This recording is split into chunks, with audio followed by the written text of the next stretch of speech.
DOE worksheet class 10th worksheet number 40 chapter मानवीय करुणा की दिव्य चमक।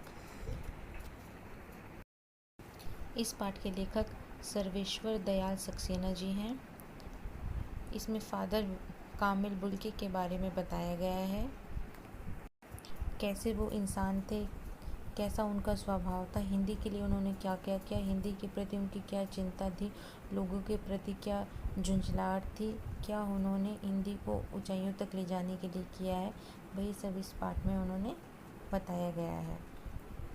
अकाट्य का मतलब होता है जिसे काटा ना जा, विरल का मतलब होता है बहुत कम, मतलब जो चीज़ बहुत कम पाई जाती है। इसलिए फादर विल्मी को विरल कहा जाता था, क्योंकि जैसा उनका व्यक्तित्व था, जैसे उनके अंदर गुण थे, वो बहुत कम लोगों में होते हैं। तो अब हम प्रश्नोत्तर की तरफ चलते हैं।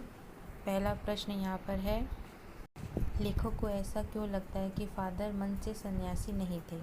इसका आंसर यह होगा क्योंकि लेखक को ऐसा इसलिए लगता था कि वो मन से सन्यासी नहीं थे, क्योंकि वो जिससे एक बार मिल लेते थे बरसों तक उससे वो अपना रिश्ता कायम रखते थे। अब आगे सेकंड क्वेश्चन की ओर बढ़ते हैं। फादर जब भी दिल्ली आते थे तो क्या करते थे? फादर जब भी दिल्ली आते थे तो लेखक से मिलने अवश्य आते थे, चाहे सर्दी हो, गर्मी हो, मौसम हो, चाहे वो कितना भी बिजी हो गए, तब भी वह उनसे मिलने ज़रूर आते थे। तभी वो इसलिए उन्हें कहते हैं कि वो सन्यासी नहीं थे। भला कौन सन्यासी किसी के लिए टाइम निकाल कर इस तरीके से मिलने आता है और अपना रिश्ता कायम रखता है। फादर की चिंता क्या थी? फादर की चिंता थी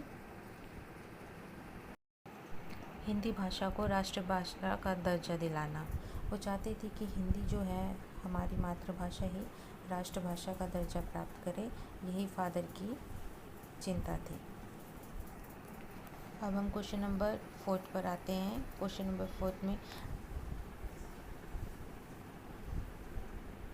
फादर किस बात पर झुंझलाते थे? फादर इसी बात पर झुंझलाते थे कि जो हिंदी बोलचाल के जो लोग थे, जो हिंदी बोलते थे, वो भी हिंदी को महत्व नहीं देते थे। यही उनकी झुंझलाहट का एक मुख्य कारण था। फिफ्थ क्वेश्चन में है कि कुछ व्यक्तित्व ऐसे हुए हैं जिनका जन्म भारत में नहीं हुआ, किंतु उन्होंने भारतीय जनमानस के लिए व्यापक योगदान दिया है।